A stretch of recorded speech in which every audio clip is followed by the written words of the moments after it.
56,000 మంది నిరుద్యోగ యువతీ యువకులకి ఈ కేవలం 10-11 నెలల్లో ఇన్ని వేల ఉద్యోగాలు నియామక పత్రాలతో సహా ఇచ్చినటువంటి చరిత్ర నిజంగా చాలా సంతోషించదగినటువంటి చరిత్ర.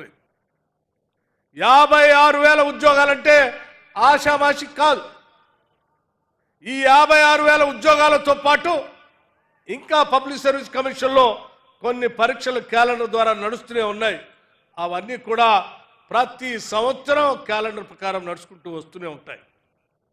వాటితో పాటు యువత అందరికి కూడా ఒక టెక్నికల్గా సౌండ్గా ఉండాలనేటువంటి ఆలోచనతో స్కిల్ యూనివర్సిటీ పెట్టారు. అడ్వాన్స్ టెక్నాలజీ సెంటర్స్ పెట్టి 65 అడ్వాన్స్ టెక్నాలజీ సెంటర్స్ పెట్టి రాష్ట్ర వ్యాప్తంగా యువతకి తర్ఫీదు ఇస్తూ ఉన్నాం. వీరందరికీ ఉద్యోగ అవకాశాలు రావాలనేటువంటి ఆలోచనతోనే